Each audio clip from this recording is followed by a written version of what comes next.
You're listening to Bridge the Gap Season 4, a podcast dedicated to inform, educate, and influence the future of housing and services for seniors. This podcast is powered by supporting partners Propel Insurance, Enquire, LTC REIT, the Bridge Group Construction, and Solinity. Learn more at btgvoice.com. Welcome to Bridge the Gap, the senior living podcast with Josh and Lucas. A great conversation from another industry leader. We want to welcome Ryan Novaczyk to the program. He's the CEO of New Perspective. Welcome to the show. Thanks, Lucas. Thanks, Josh. Very pleased to be here with you this afternoon. Well, I'm going to start off the show with one of my all-time favorite stories, and not very many people know about this. So this was about 10 years ago. I walk into the Argentum conference. It's one of my first ever senior living conferences that I'd ever attended. I knew no one. No one knew me. It was a very overwhelming but exciting experience. And I walk into the beginning opener lunch, and I get there early, again, because I don't have any appointments. I got nothing better to do. I walk to the front of the room and I walk all the way to the side and I sit down by myself at a table. The room starts to fill up and I'm just kind of sitting there seeing all this take place, and I feel a tap on my shoulder. And I turn around, and it is none other than your mother. And she looks at me and she says, "Why are you sitting here all alone? Why don't you come and join us?" And it lifted my spirits. A smile came on my face. I got up. They had a seat all picked out for me. I got to meet your father. I got to see Chris Hyatt on your team, who I'd seen and kind of known of before, but they just involved me immediately into their conversations. This was a table full of people that already knew each other, and they folded me in and made me feel very, very welcome. And I imagine that is partly one of the big reasons why your company has done so well and provided for so many older adults. Yeah, Lucas, it's the first time I'm hearing that story, but I'll tell you what, it does not surprise me. By the way, it's my mom's birthday today. So Mom, if you're out there listening, happy birthday. I love you. But that type of act of kindness and collaboration and sharing is really what the seniors housing industry has been all about from the beginning. We tend to be less competitors with one another and more true partners with one another, regardless of what company you work for. Todd and I learned that early on in our careers from Steve and Vic, and our goal is to lift up the entire industry to better serve the seniors each and every day, to give them opportunities to live life on purpose and really make a difference for that greatest generation. So I'll have to remind her of that story when I see her next, but doesn't surprise me a bit. And we've got a unique connection now, Lucas. So we do. And I would be surprised if she remembers it, but I'll tell you and all of our listeners, it's something that I will never forget. It made a very lasting impression. So Josh, there's a lot of synergy here with Ryan. Really glad to have him on the show today. Before we kind of dive into some of the topics today, we're going to be talking about leadership and culture. We're going to be talking about y'all's goals for impacting the lives of older adults over the next 2, 3, 4, 5 years. But growing, I imagine, so you're part of the family business. Did you grow up in this, around this? Was this always your plan and your goal, or is this something that more organically happened? It happened organically. We got into this business because my grandma Betty, my mom's mom, had Alzheimer's, and we as a family couldn't find a place we felt good about taking her, and we took care of her for 7 years. Learned a tremendous amount about the needs of seniors, particularly those with Alzheimer's and other forms of dementia, and we kept her busy doing stuff every day, raking leaves, shoveling snow, arts and crafts, music, family events, social events, spiritual events. And most of the time she went to bed because she was tired. She had a big day, not because she was doped up on antipsychotropic medications, which is too often how we treat some of the behaviors that come with Alzheimer's. And that really formed our foundational belief. Back then we used to call it what's best for Betty. And today we call it, seniors living life on purpose. And what can we do? What can we do to discover something about the personal history of those residents and make a difference in their lives and give them an opportunity to live life on purpose each and every day? And so my father, Todd, had a background in hospitality, running restaurants, hotels. I actually started my career in investment banking, working on Wall Street, did some money management for some hedge funds. And we were kind of cooking up a business plan in the basement. And, nothing was happening for a few years. And my mom was yelling at my dad, like, you got to go get a job. This isn't working. And he's like, no, it's going to work. It's going to work. And then one deal happened, and then 2 deals happened, and then 10. And now we're up to 24 locations in Minnesota, Wisconsin, and Illinois, serving over 2,000, what I like to call feisty 85-year-olds, helping them to live life on purpose each and every day. Oh my gosh. Ryan, that's an amazing story. Thank you for sharing. And Lucas, thanks for sharing that story up front to give me a little bit of insight and our listeners' insight.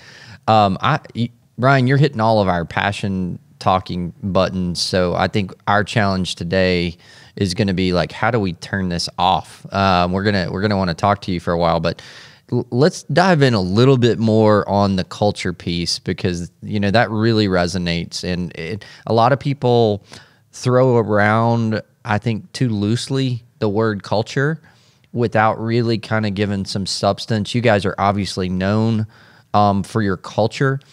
One of the things that we got in talking with your team a little bit prior to this was specifically around a servant leadership culture, kind of what you guys refer to, and maybe how that has also helped you guys through the difficult times. Obviously, our industry, and I'm sure all of the senior living communities like yours have had some difficult times over the last 12 months, and that culture is kind of at our core and helps us in those times of difficulty. So can you tell us a little bit about what drives that servant leadership culture for you guys?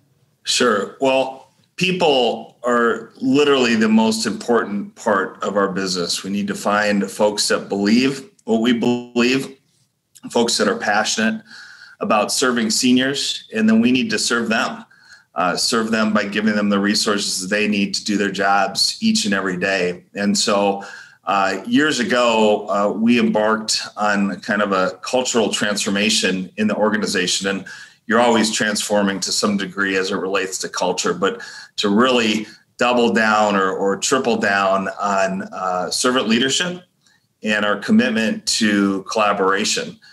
And when Chris Hyatt, our president, and my partner, and Todd, my father and our executive chairman, tell everybody in the organization, we work for you. Our jobs are to get you the resources to do your jobs. And we believe in these servant leadership principles.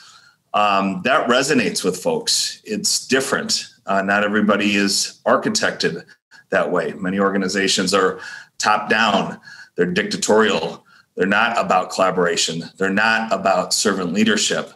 And when a company goes through any test or trying time, as we have over the last 11 plus months, fighting this invisible enemy, COVID-19, you really find out what you're made of. You find out who's standing next to you, who's standing alongside of you. And that foundation that we spent so much time and took so much care to build around the people side of our business and that culture has paid huge dividends. And we've accomplished things in 2020 that if you told me in 2019 you were going to do 5% of these things, I would have said you're crazy. And we accomplished them because we had to.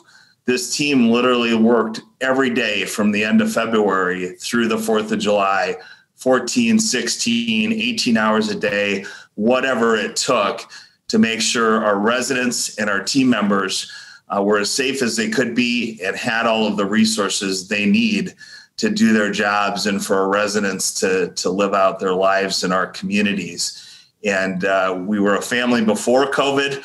We're even more so of a family and a team now. And we've been battle tested together. And we are going to come out the other end of this thing much, much stronger than when we went into it. And a large part of that is due to the culture that we had in place before the pandemic begun. Wow. So Lucas, you and I have talked about this a lot. It's in the time of crisis is not the time to build your culture. That you got to lay the foundation so that when the crisis arrives, your core team is there, and then that culture is what allows you to get through it. Ryan, thank you to your team and for your family's leadership, serving so many hundreds of team members and residents through a tough year. Let's transition a little bit, because I want to, there's a lot of things we want to touch on with you, but I love the talking point and the phrase of you guys about helping seniors live life on purpose, I think is the way that you referred to that.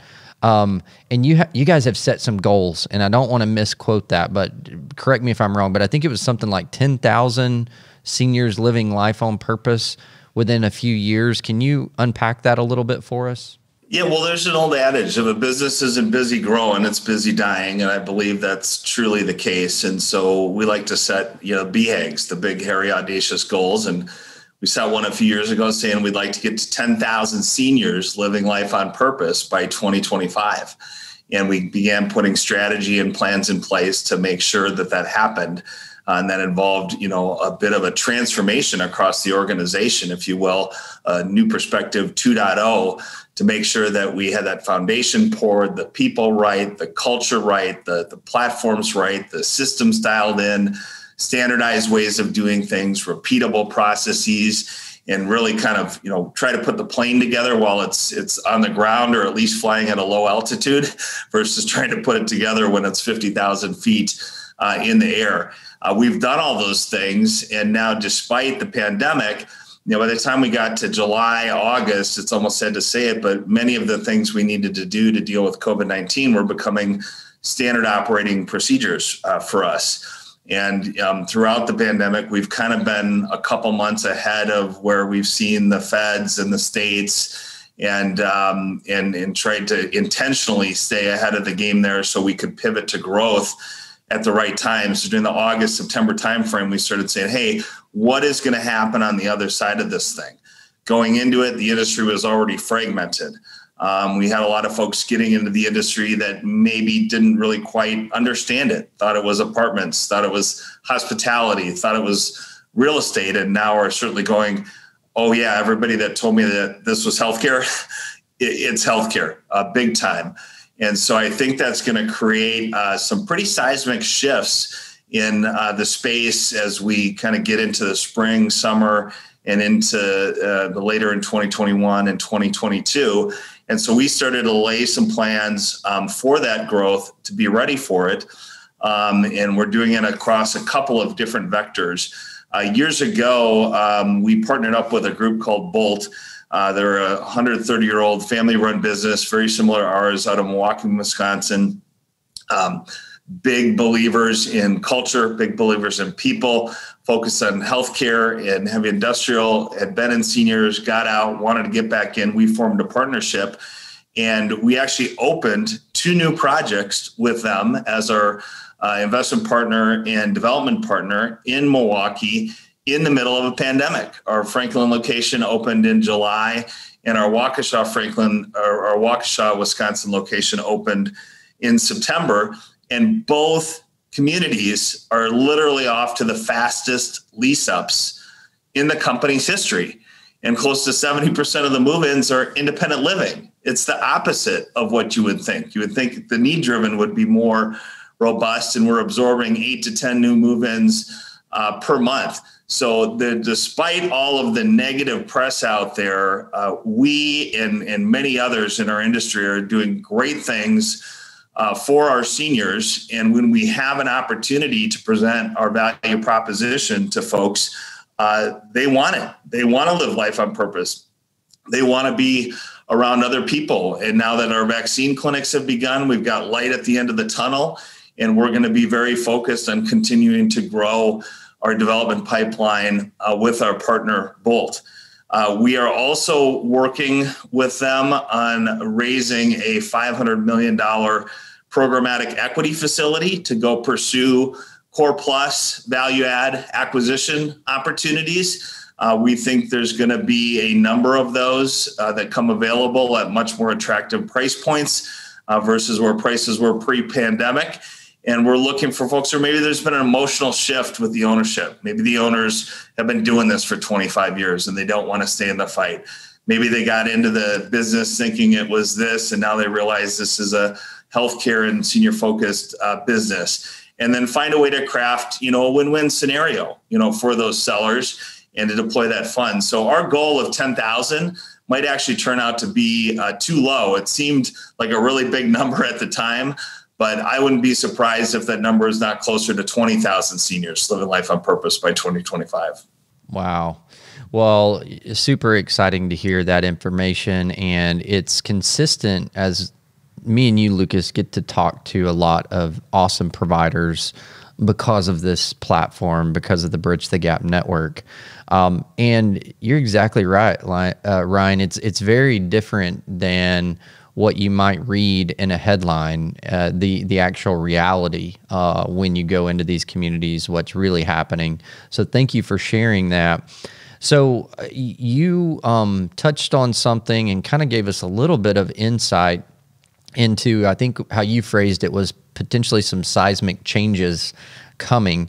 We obviously were talking in the industry even prior to the pandemic about the changes that were coming, even in caring for the greatest generation, transitioning to the boomer generation over the next few years.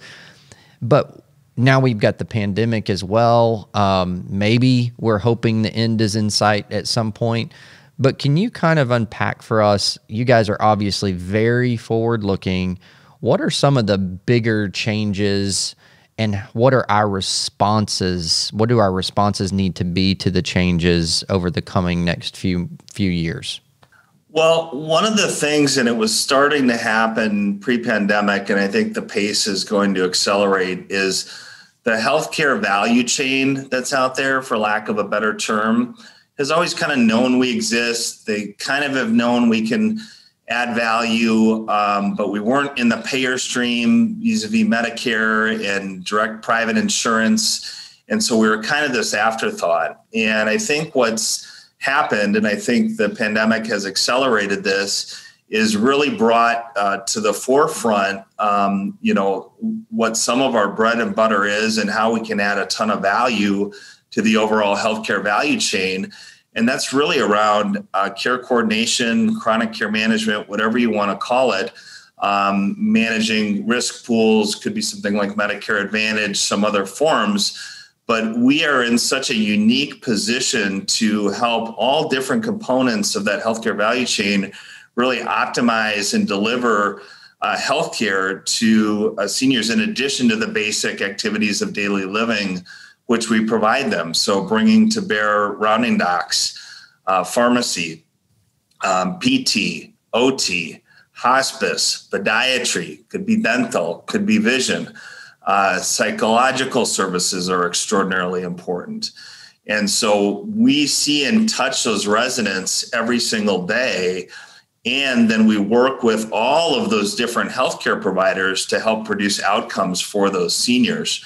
So we're starting to gather data around some of those initiatives in a way that we haven't been able to do before. Technology is helping to enable that. I'm looking at those medical health records and histories as it relates to Medicare. And what I think you're going to find is the players that really find a way to wrap that care coordination model around that resident and their family and whoever else is making healthcare decisions are really going to come out of this in a differentiated place. And the families are seeing how valuable it is, because you've had a lot of families that, chose, hey, I'm just going to take care of my mom through this pandemic. And we have discussions with them and they're scared. They're like, I'm scared my kid's going to bring COVID home. We don't know, how do we get mom to these appointments? We don't know what we're observing. We're not nurses. We don't have PPE. We don't have protocol. We don't have training. And they're really starting to see the value proposition. And we're seeing that even now. I mentioned it with the new openings that we've had. We're still moving in a very, very healthy number of residents each month. It's not at the level it was pre-pandemic, but I've got every confidence we're going to get back to that level. if not exceeded, because our value proposition is becoming more and more evident each and every day.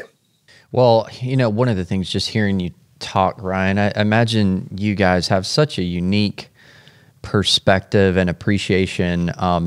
You shared with us the story earlier in the show about how your company was even born. I was out of caring for your mom, your grandmother at home. And so being able to have those conversations and have the empathy and the understanding with these families that are scared, and then be able to guide them to resources. And Lucas and I, we've talked about it. It's amazing. I really think our industry has an opportunity to improve even quality life, because when partners like you and your communities come alongside the families, and you can provide them with the resources to care for their loved ones, put their mind at ease, then they can really focus on the relationship and not have to have all the worries and the stresses and things like that. So super, super rewarding to hear you say that. Well, this is a really fun conversation, Ryan, and we're really glad that we were able to connect with you guys there. And I know that our listeners right now, Josh, they're gonna want to connect with Ryan and New Perspective, and so we'll make sure that we put all of those things in the show notes. But before we close, Ryan, is there anything else that you'd like to share? Maybe something on recruiting and retention, just about keeping or trying to find new people, or any encouragement for those that are in the industry? Sure. Well, every Tuesday we've got team member orientation that goes on here at our resource center, and I pop in to say hi to the newbies, welcome them to the team, welcome them to the family, and I share with them, I hope that everyone in this room will retire as a New Perspective team member. And I share with them a little bit about our servant leadership principles, one of which is growth, which isn't just growing the company, it's growing the individuals that we serve, personally, professionally, helping to develop them and encourage them to work with their supervisors if they've got aspirations to become a manager or become a nurse or become a salesperson, whatever the case may be. And I share with them that because the company will continue to grow, there's going to be boundless opportunity for them. And we really want to see folks advance. And I go around the room and I ask each individual what community they're going to work at. And every time there's a good mix of folks, and I've got a story specific to that community. Hey, your executive director started as our administrative assistant. Now she's running that building. Or your care team manager started off as a caregiver, and now she's got 30 people reporting into her. Or your sales director just retired after 10 years of service with us. And we really kind of share that extension of the opportunity with them, and then encourage them to go recruit in their friends. We've got team member referral bonuses that we pay out. And I joke around, I'm like, it's $500 a pop. So if you go find 10 friends, how much is that? And then somebody says, holy cow, that's $5,000. I said, yeah, let's go get it done. We are hiring at a time when most businesses are not hiring and may even be laying people off or furloughing folks. So we give them that encouragement to go out and kind of be part of the recruiting team and the recruiting engine. But I do think that idea of having a path forward, having purpose, having a career is a needle mover as far as retention goes as it relates to just being a job or some place where I go to work. And then second to that, we as an industry, and we were taking some really big strides towards this, before the pandemic hit, and are now kind of back on this game. We have to turn our recruiting and retention process into a science, just like the industry has with sales. We know how to go get prospects. We know how to nurture those leads and build rapport. We know how to do the discovery and then match the features and benefits that we've got that can help them with a solution. And we know how many prospects need to go into the top of the funnel to get into a move-in. We've got to get to that level of precision with our human resource group and our efforts to bring people into the business. It needs to turn into a science and look a lot like more the sales process than just posting an ad and hoping some people show up and apply and hoping there's a couple hires that fall out of the bottom of that funnel. So we're on that full speed ahead. I think now with the vaccines coming out, some of that fear factor that had been out there is going to abate a little bit. I think that's going to increase our lead flow. And by applying some more science to it, that's going to be more leads, more hires. And then we're going to continue to do all the things we can to build culture and hopefully have all those folks that join us be with us for an extended career. Ryan, over at New Perspective, we thank you so much for your time today. Thank you for what your family has built and continues to build in our industry. This is a great time spent together talking about the love stories of the business and everything in between. So wonderful to speak with you today, Ryan. For all the listeners, we'll connect with New Perspective in the show notes. And you can always go to btgvoice.com to listen to all of our shows, including our Contributor Wednesday series. Connect with us on social and send us a message. Thanks for everybody for listening to another great episode of Bridge the Gap. Thanks for listening to Bridge the Gap podcast with hosts Josh Crisp and Lucas McCurdy. If you were informed, educated, or influenced by this episode, we want to know. Leave a comment on social media or contact us in the show notes. Powered by supporting partners, Propel Insurance, Enquire, LTC REIT, The Bridge Group Construction, and Solinity. Learn more at btgvoice.com.